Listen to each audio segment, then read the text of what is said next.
মোটরসাইকেলটা এরকম করে একটা টার্নিং শট, ফুল টার্নিং আমার দরকার নেই, একটা টার্নিং এর সাজেশন দিল সে।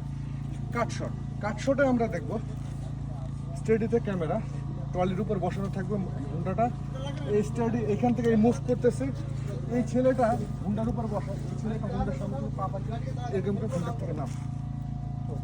ওকে, যেহেতু ট্রলিতে ক্যামেরা হুন্ডাটা এখান থেকে ক্রস করে গেল। ওকে, এরপর আমরা এসে ওইখানে কাজ করে দেবো।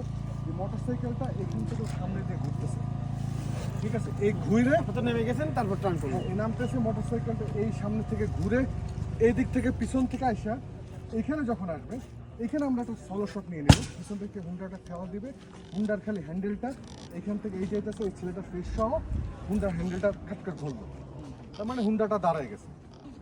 এই দাঁড়ায় যাওয়ার পর মাস্টার শটে দেখা যাবে যে দাঁড়ায় যাওয়া মানে স্ট্যান্ড হয়ে গেছে অলরেডি। মাস্টার শটে দেখবো ছেলেটা হুন্ডার উপর ঠাস করে বসছে, এই যে বসছে কাটতো এরকম অ্যাঙ্গেলে দাঁড়া ক্যামেরা, হুন্ডাটা ওইখানে, এখানে যায় ইটা গাড়িটা সেই করে এখানে বেজে দাঁড়ায় গেল। এই যে যখন দাঁড়াইলো করাবে কাটতো আমার এই ছেলে এখান থেকে ছেলেটা এই উঠিয়ে দিল। ওকে, ওইখান থেকে ওই ছেলেটা ইশারা দিল, ঠিক আছে, এখানে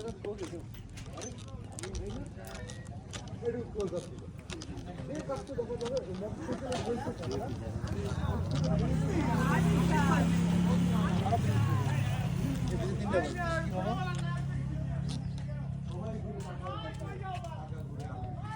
চেষ্টা ব্লক মামা, ইউরোপ কি ইউরোপের বাসিন্দা।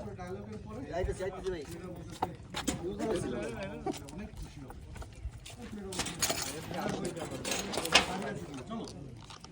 এই ডানাটা যখন পড়তেছে তখন ছেলেটা চশমা খোলা,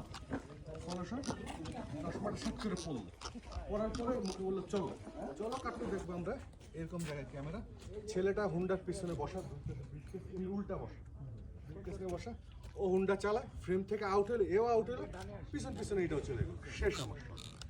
আর একটা মাস্টার শট নিব জাস্ট এখান থেকে এরকম আউট ফ্রেম থেকে হুন্ডাটা নিয়ে ছেলেটা এই আউট হইতেছে, এই যখন এখানে আসতেছে তখন আমি ফ্রেমটা কার্টুনের মতন করে দেবো, আলাদা করে দেবো।